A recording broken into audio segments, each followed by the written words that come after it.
Projektą iš dalies finansuoja Medijų rėmimo fondas. Mes visi esame už atvirą mokslo pasaulį.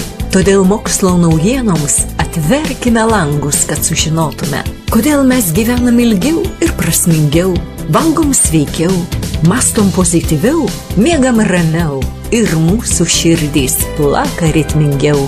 Radio stoties Pūkas programoje laida Mokslo langai.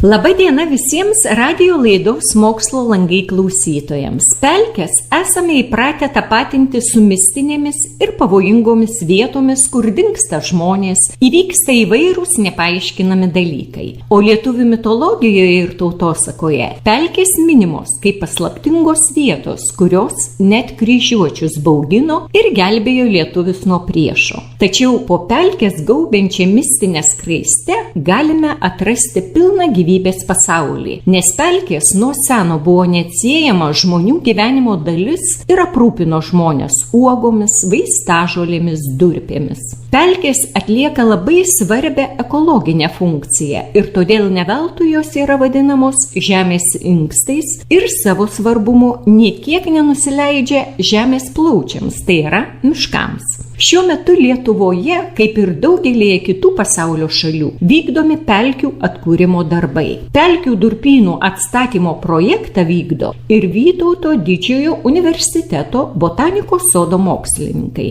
Dabar su malonumu pristatau projekto vadovą Vytauto Didžiojo universiteto botanikos sodo profesorių Remigijų Daubarą. Labą dieną. Labą dieną. Prieš pradedant kalbėti apie projektą, pirmiausia noriu, kad mums visiems pasakytumėt, kodėl yra svarbu išsaugoti pelkes. Pelkės iš tiesų sudaro labai nedidelę mūsų šalies dalį, nesiekia ir 10%. Kažkada jų buvo daugiau, bet kuomet tais vadinamais sovietiniais laikais buvo svarbiausia dirbama žemė, produkcija kažkokia žemės ūkio, buvo intensyviai sausinami plotai, tam tarp ir pelkės žinoma, ir daug jų netekome, buvo paversta žemės ūkio naudmenom, kažkas pavirto į miškus, kad ir nelabai našius. Taigi dabar, kai jau pasaulis pamatė ir suprato, ką reiškia pelkės mums visiems ir vandens režimui, bioįvairoviai, ir anglies sukaupimui iš atmosferos pašalinimui, kitaip vadinamam užkonservavimui. Visi atsigręžė į tai, kad reikia gelbėti pelkės, nes jų reikšmė iš tiesų, jeigu lygintume pagal tai, kiek jos mūsų aplinkai daro teigiamą poveikį, yra netgi didesnė negu miškų. Būtent tą nedidelį plotelį, vadinkime, per visą Lietuvą, kuris dar yra išlikęs, mes turime išsaugoti ir jeigu tik rastume galimybę ir aišku finansinių lėšų, tai atstatyti kai kurios plotus, kuriuos dar įmanoma atstatyti. Taigi pelkės yra ypatingai jautri vieta, ypatingai svarbi mums visiems ir žmogui, ir jį supančiai gamtai. Kokių rūšių yra pelkės? Pelkės Lietuvoje pagrinde yra susiformavusios iš užaugančių ežerų. Tame procese yra 3 pelkių kategorijos. Yra žemapelkės, kuomet ežeras tik užauga, ten yra labai šlapia, specifinė augalija, nėra dar krūmokšnių, tokių kaip viržiai, bruknės, kurios vėliau atsiranda. Ir po to tas procesas vyksta, pelkė vis labiau užauga, jos paviršius nuo augalijos kyla į viršų, tampa tarpinio tipo pelkė, kuri vėliau dar kylant tam paviršiui ir užaugant augalijai, tampa aukštapelkė. Taigi aukštapelkė yra, kur jau yra ir krūmų, ir mažų medelių, ir krūmokšnių, ir labai daug kiminų įvairiausių, na ir tokių retų augalų kaip saulašariai ir kiti. Ir būtent tos aukštapelkės turbūt gal šiuo metu ir yra tokia jautriausia vieta, nes jų turime iš visų pelkių mažiausiai. Visų mūsų pelkių yra tik 8% aukštapelkės ir jas reikia labai saugoti. Dar kas ypatingai svarbu, kad aukštapelkėse auga daug kiminų, kurie sugeba sukaupti didžiulį kiekį vandens savyje ir jį po to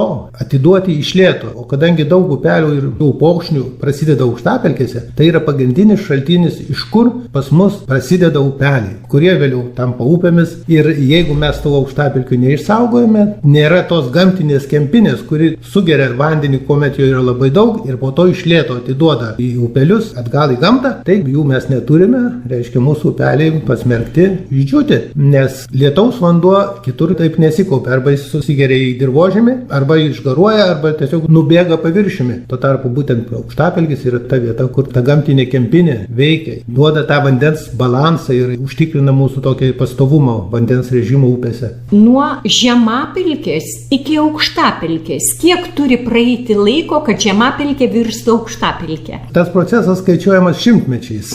Ežero užaugimas yra lėtas gana procesas, nuo krantų prasideda, po to dumblėja, tai augalų liekanos leidžiasi žemyn, dumblų užauga ežeras, užsitraukia, po to dar nėra tokios labai geros sąlygos visiems augalams, todėl tas dumblėjimas, užaugimas yra gana lėtas procesas ir jeigu neįtakojama kitų kokių veiksnių, tai gali trukti šimtmečius. Bet būtent po to susiformuoja tokios aukštapelkės, kurios, kaip sakiau, pasižymė ypatingą biologinę įvairovę, augalų, gyvūnų įvairovę ir yra didžiulis mūsų turtas. Paminėjot, kad pelkės sugeria iš atmosferos anglies dvideginį. Kokiu būdu tai daro? Netgi čia galėčiau iš karto pradėti nuo to, kad iš tikrųjų pelkėse yra sukaupiama daug daugiau anglies dvideginių iš atmosferos, kitaip vadinamų tų šiluminį efektą sukeliančių dujų, daug daugiau negu miškas. Tai yra į tos augalus, kurie ten auga ir kuomet jie auga, jie naudoja anglies dvideginį būtent fotosintezės procese. Ir jie, būdami tokiose šlapiose vietose, jie nepūva, jie iš lietučio skaidosi. Ta vadinama anglis tame augale, jinai negrįžta į atmosferą, jinai užkonservuoja jau tūkstantmečiams, nes būtent ką mes turime dabar pelkės, tai jau čia tūkstantmečiai skaičiuojami terminai.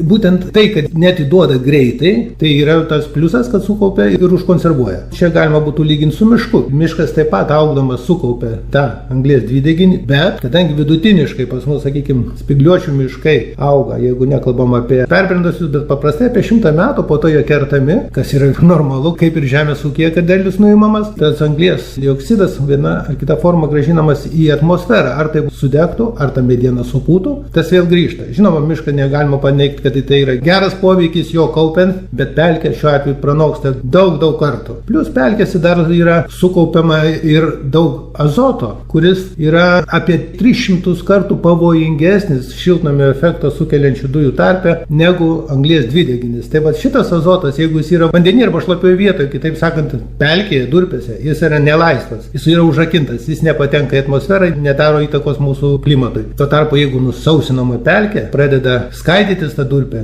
tas skaidymasis būtent tada jau tikrai sukelia didelį poveikį mūsų atmosferai. Kokios pelkės Lietuvoje yra labiausiai saugomos? Na be abejo, mūsų didžiosios pelkės, pradėkime nuo Čepkelių, kuriems aš jaučiu didžiulį sentimentą, nes ten esu daug laiko praleidęs. Na ir kitos rezervatinės, sakykime, Kamanos, Palios, Laukėsos, Durpyno, Čepkeliai, na ir patys tie didieji mūsų pelkių plotai, kurie dar tam tikrą prasme dar kažkiek užtikrina mūsų tą bioįvairovę, nes čia kalbame ne tik apie tai, kad ten anglies ar azoto dioksido emisijos į atmosferą, kalba apie tai, kad daugeliui gyvūnų ir augalų pelkės yra specifinė vieta, kur jie gyvena ir auga. Ir jeigu nelieka pelkių, jie nebeturi tos nišos, kur būti. Tai jau mūsų bioįvairoviai labai yra žalinga, nes jeigu ten miške vienos rūšis gali augti čia truputį, bet jeigu nėra pelkės, tai jų specifinės pelkių rūšis niekada neaugs miške, jos išnyks rūšis, nuskurs bioįvairovė. Pastaraisiais dešimtmečiais pelkės vis dažniau lankomos poilsio bei pažinimo tikslais. Čia įrengiami pažintiniai takai, apžvalgos bokštai ir sudaromos galimybės ne tik pailsėti gamtoje, bet ir pažinti savotišką pelkių, augalijos ir gyvūnijos pasaulį. Žmogui tai tikrai įdomu ir patinka. O ar patinka tai pelkėms? Čia yra labai diskusinis klausimas. Iš tiesų, kai kuriuose pelkėse, ypač rezervatinėse zonose, yra aplamai uždrausta lankytis žmonėms, lankytojams. Ten pagal atskirus susitarimus, pagal atskirus potvarkius gali atvykti mokslininkai, kurie ten daro tyrimus, bet poilsiauti, pramogauti, keliauti ten jau nebeleidžiama, nes iš tiesų pelkių sistemos labai jautrios. Ir kas vaikščiojo pelkę, po metų ar po 2 atėjo į aukštapelkę ir gali pamatyti po 2 metų savo pėdas kiminuose, nes kiminus sumint labai nesunku, jie minkšti, greitai prisispaudžia, bet kol jie atsistoja, praeina metai ar net 2, Tai įsivaizduokite didžiulius srautus lankytojų, ypač anksčiau, kuomet dar buvo labai populiarus spanguoliavimas, dabar jau tas užsiėmimas kaip ir užmirštas, nes jauni žmonės turbūt nelabai nori ir nelabai gal turi kantrybės visą dieną išbūti pelkėje ir rinkti uogas. Pavyzdžiui, aš puikiai atsimenu prieš turbūt daugiau negu 40 metų, kokie buvo srautai į Čepkelių rezervatą, kuomet netgi padarius leidimų sistemą, ten būdavo tūkstančiai žmonių, eidavo į tą pelkę, takai praminti tokie, kad ten dar dabar daug metų nesistatys. Ir tai, aišku, pelkių sistemai tai yra negerai. Na, kažkada tai buvo kaip ir išgyvenimo sąlygos, bet dabar aš manau, kad tikrai žmonės turėtų tą suprasti, lygiai kaip mes nebeiname per Kuršių nerijos kopas skersai ir išilgai, taip ir pelkės turi būti saugomos nuo bereikalingo trypimo. Plius dar yra kita problema, pelkės ypač sausesniais metais dažnai kyla gaisrai. Gaisrą užgesinti pelkę yra labai sudėtinga, pavojinga ir gaisrininkui, ir gamtai. Tai tas lankymo apribojimas, aš manau, tai vienas iš būdų saugoti esamas pelkės, bet to neužtenka. Aš esu įstikinęs, kad reikia dėti didžiulės pastangas, kad atgaivinti kai kurios plotus, kuriuos dar turime galimybę atgaivinti, kad ten vėl atsistatytų pelkės. Tai pelkėse negali būti vykdoma jokia veikla, nei medžių kirtimas, nei nendrynų kirtimas. Na, čia yra labai įdomus irgi diskusinis klausimas. Medžių ten kirsti nėra prasmės, nes medienos nepagaminsi, ten nėra tokio poreikio iškirsti tuos medžius dėl to, kad gauti medieną, nes ten neužauga normalių medžių, iš kurių kažką gali pagaminti. Nebent galima būtų biokurą, bet pats išvežimas iš pelkės tiek komplikuotas, kad čia būtų daug žalos ir labai mažai naudos. Dabar dėl kitos ūkinės veiklos. Kažkada anksčiau buvo šienaujama pelkėse, ypač Dzūkijoje, vadinamas šėkas, ne šienas, o šėkas, ten viksvos pagrindė buvo. Ir tai buvo dzūkams tam tikra parama šeriant gyvulius. Tas nešienavimas, dabar kai nustojo šienauti, įnešė tam tikrą disproporciją. Anksčiau tas šienavimas leido vienoms rūšims gyvuoti, kuomet nušienavimas viksvos. Dabar keičiasi ta situacija, bet iš tiesų gal pelkėse reiktų taip traktuoti, kad geriau palikti gamtai, kad jin pati tvarkytųsi. Ta pati ekosistema turėtų puikiai susitvarkyti pati, jeigu žmogus nedarytų jokios įtakos. Gamta kiek milijonų metų puikiai tvarkėsi su tuo, kol neįsikišo žmogus. Taip kad ūkinės veiklos pelkėse neturėtų būti. Paminėjot pelkių bioįvairovę. Tai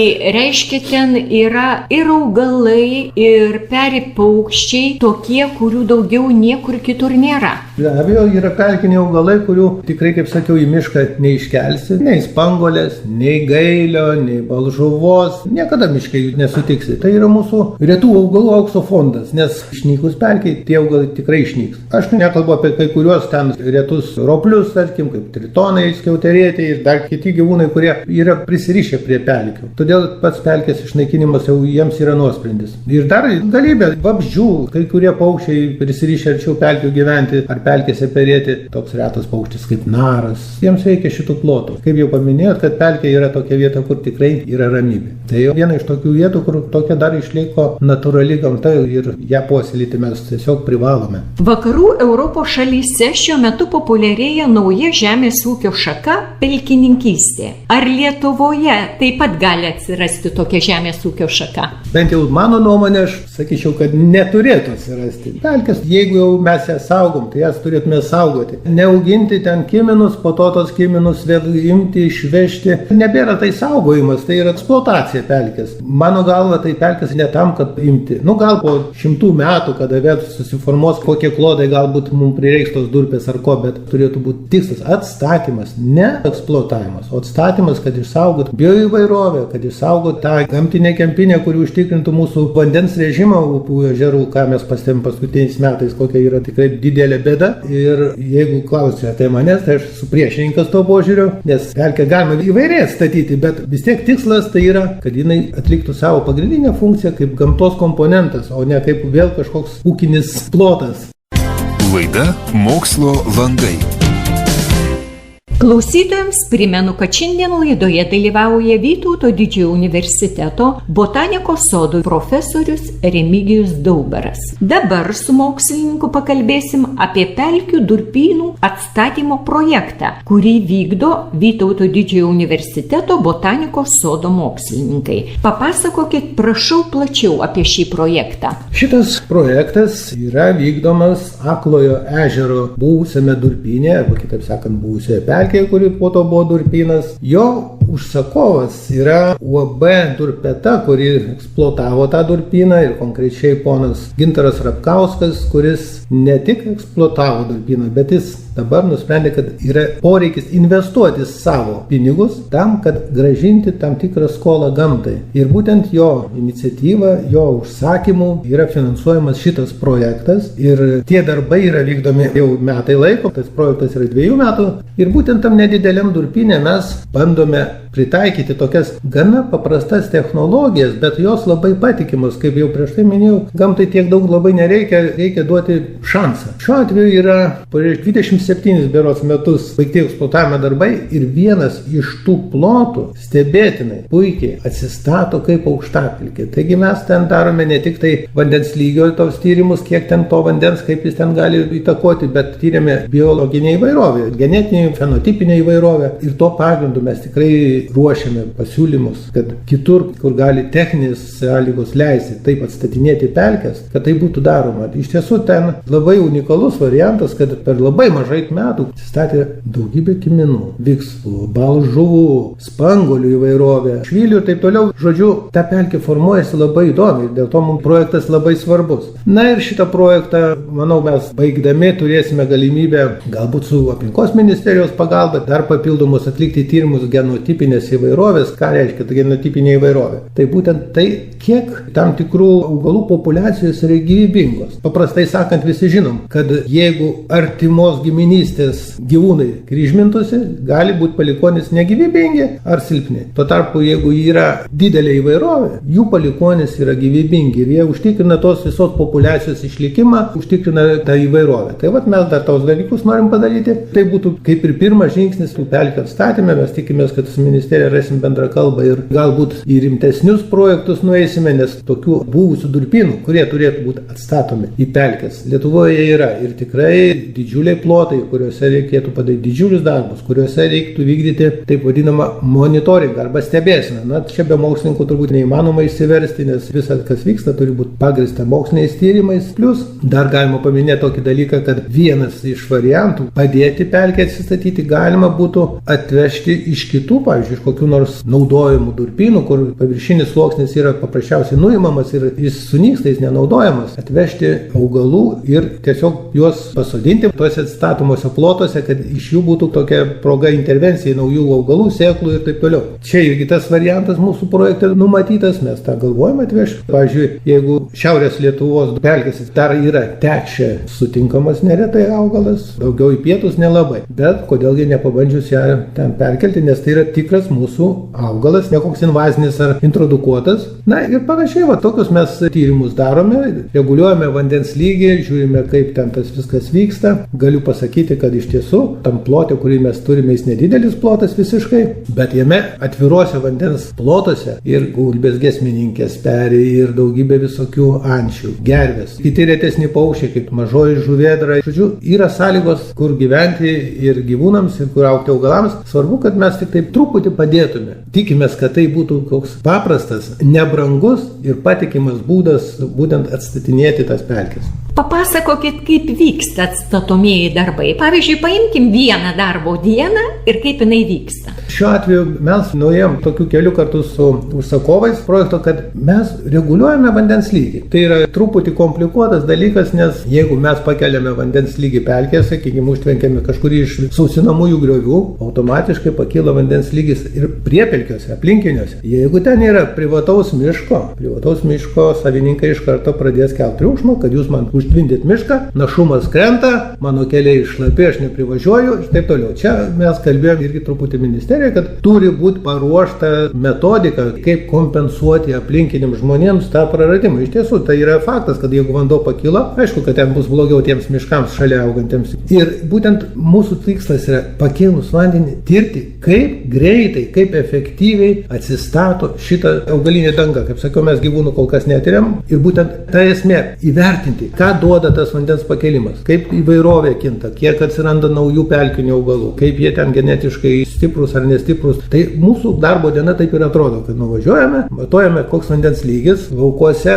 krenta, kyla, žiūrim, kas darosi. Deja, vasaros metu paprastai vis tiek jo kažkiek pati dėl garavimo, ypač sausais metais, tai tikrai daug prarandama. Bet vėl pasikartosiu, ką prieš tai sakiau. Jeigu tai būtų grinai aukštapelkė, jinai, aišku, garina vandenį, bet iš kimino vanduo taip greit neišgaruoja. Iš atviro paviršiaus, jeigu ten žemė yra užlieta, jau kas kita, jau garavimas vyksta stiprus. Ir tada automatiškai prarandam vandenį, prarandam galimybę atstatyti tą augalinę dangą, atsiranda kita augalinė danga, atsiranda nebūdingos pelkei rūšis augalų ir jos jau kaip ir bando okupuoti tą plotą. Plius atsiranda sėjinukų, jeigu ten labai šlapia, tai vieni sėjinukai niekada nesudygs, sėklai nukritus. Jeigu bent kiek sausiau, tik tai ta durpė drėgna, yra ta problema, kad tada jau pradeda beržai, pušaitės puikiai sėtis. Tai po to darome augalijos aprašymus, mes einame per tas pelkes ir žiūrime, kiek, ko, kaip auga, kiek padidėjo augalų plotas toje pelkėje. Na ir čia turbūt gal vieta būtų pasakyti apie tai, kaip iš tikrųjų su tom pelkėm turėtų būti. Tai va vienas iš būdų, kaip iš durpyno statyti aukštapelkę, kad iš tiesų mūsų įsakymai dėl pelkių rekultivavimo, dabar įstatymas yra dėl pažeistų žemių iškasus naudingasis iškasenas rekultivavimo metodikos. Ir ten yra numatyta, kad rekultivavimo kryptis yra tokios: į žemės ūkio naudmenas, į vandens telkinius, į miško žemės naudmenas, į atsistatančias pelkinės ekosistemas ir į kitos paskirties plotus. Vienareikšmiškai norėčiau teigti, kad tik du keliai yra teisingi iš tų paminėtų. Tai arba į vandens telkinius, arba į atsistatančias pelkinės ekosistemas. Bet ne į žemės ūkio naudmenas, kas pasmerkė tą plotą visiškai, jau niekada jis nebus toks kaip pelkė. Plius, kaip sakiau, ta durpė, kuri lieka po to, kai jau nusausina, jinai labai daug išskiria į aplinką CO2 ir azoto dioksido. Jeigu paliksim žemės ūkio naudmenų, tai aišku, tas viskas išeis į atmosferą. Jis atiduos labai daug tų šiltnamio efektą sukeliančių dujų į aplinką. Na ir, kaip jau esu minėjęs, ir į miškus neturėtų būti įstatymai. Jau nekalbu apie kitos paskirties. Gal čia nebent kokie labai specifiniai poreikiai gali būti. Bet miškai, kadangi jie lyginant su pelkėm vis tiek nėra tokie geri sukaupėjai tų CO2, anglies konkrečiai užrakinimo, ir tie miškai, kurie tuose durpinuose nusausintose auga, jie yra visiškai nenašus. Ten kažkada, už daugybės metų, gal susiformuos daugiau ar mažiau panašus į mišką kažkokie medynai, todėl ekonominio efekto nėra, yra tik tai ekologinė žala gamtai, sakyčiau. Mano įsitikinimu turi būti arba atstatomos pelkinės ekosistemos, arba bent jau į vandens telkinius, kurių perspektyva irgi, kaip sakiau, aiški, tik netrukdykim gamtai, jinai padarys savo. Galbūt ilgiau tai trūks. Mūsų atveju tas vanduo, kur buvo savo laiku pakeltas ir sąlygos buvo geros, tai, kaip matot, per labai trumpą laiką, per 27 metus mes turime aukštapelkės gabalėlį. Visame tam pelkynė. Ten ir ne vienas laukas, bet vienas laukas yra fantastiškai atsistatęs. Po metų dabar vykdyto projekto kokias išvadas galit padaryti? Yra technologinės išvados, yra tokios teisinės gal išvados. Tai vat, kaip sakiau, vienas dalykas, kad tikrai siūlysime ministerijai, pradėkime nuo to, kad atstatymas iš eksploatuotų plotų durpynų turėtų būti pakeistas į tai, kad tik du būdai būtų palikti kaip po tokie teigiami. Ir kad tai būtų įteisinta juridiškai, žinoma, mūsų geri norai, ar ministerija sutiks. Jau kitas dalykas, dar vienas dalykas, kad tai turėtų būti įteisinta ir ne, sakykime, rajono kokią savivaldybę spręstų, kaip čia daryti, bet kad tai būtų toks jau valstybinis požiūris į tą dalyką. Kitas dalykas, aišku, bus tie technologiniai pasiūlymai, kiek pakelti vandenį, kaip jį laikyti, kokie ne tik atstatymo intensyvumo rodikliai gali pasakyti, kad atsistato tą pelkę, bet ištirsime, kaip pagalbinės priemonės tą veikia. Jeigu viskas gerai, aš tikiu, kad toks pavyzdys kaip šitos pelkės, tas projektas turėtų tęstis tikrai ne 2 metus, kaip dabar yra numatyta iš užsakovo geros valios, bet platesniems, ilgesniems tyrimams reikia kokių 10 metų, kadangi dabar jau visam pasaulyje ir Europai ypatingai atsigręžta į pelkes. Mes labai tikimės, kad galbūt atsiras ir parama tokiems tyrimams ir netgi, sakyčiau, pelkių monitoringui visoje Lietuvoje, nes tokio to tikro pačių pelkių monitoringo kaip ir nėra. Pelkės dėl savo svarbos turėtų būti atskirai visiškai išskirtos ir tyriamos ir statomos. Džiugu dar pasakyti, kad dabar atrodo, kad mūsų ministras tikrai linkęs išgirsti mokslininkus. Iš tiesų labai džiugu, kai yra atsižvelgiama, nes visas pasaulis žino, kad mokslo nederėtų ignoruoti, nes daug kas laikosi ant mokslininkų žinių. Taip, ir džiugu, kai yra palaikymas ministro. Taip, be abejo, mes turim verslininko palaikymą, turim mūsų universiteto palaikymą didžiulį. Na ir su ministru, kaip kalbėjom, viskas atrodo labai gerai. Aš manau, mes susitiksim gal akis į akį ir tikrai gal net ir aplankysim tą pelkę, kad būtų galima vizualiai savo akimis pamatyti, koks efektas ir kad tam nereikia milijonų, nes daugelis projektų jie orientuoti į milijonus. Bet jeigu galima padaryti, neišleidžiant tų didžiulių pinigų, o gaunant tą patį efektą, tai manau, čia būtų visapusiškai naudinga. Ir valstybės požiūrių pinigai neišleidžiami, ir efektas valstybės požiūrių būtų geras. Tikimės, kad taip ir bus. O Lietuvoje be jūsų kas nors yra bandęs daryti tokius projektus?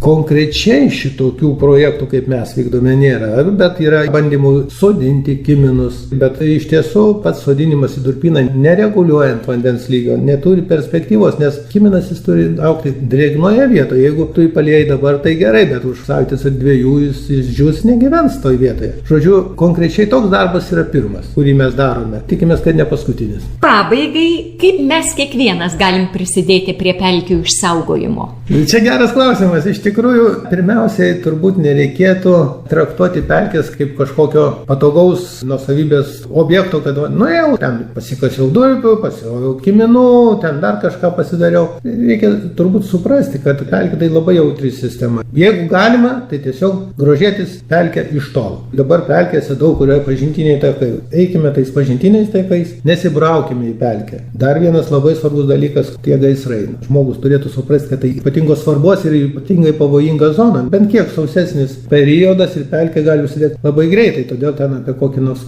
laužų kūrimą, netgi rūkimą, neturėtų būti kalbos. Pelkė, kaip žinote, su technikai važiuoti neįmanoma. Tai yra tiek sudėtinga tą procesą suvaldyti, ypač gaisrus, kad turėtume saugoti pelkės takais, vaikščioti labai gerai, grožėtis labai gerai, iš bokšto žiūrėti labai gerai, bet nesibrauti į tą pelkę ir nešiukšlinkime. Būna taip, kad nuvažiuoji, tai ten tiesiog, buvo baisu.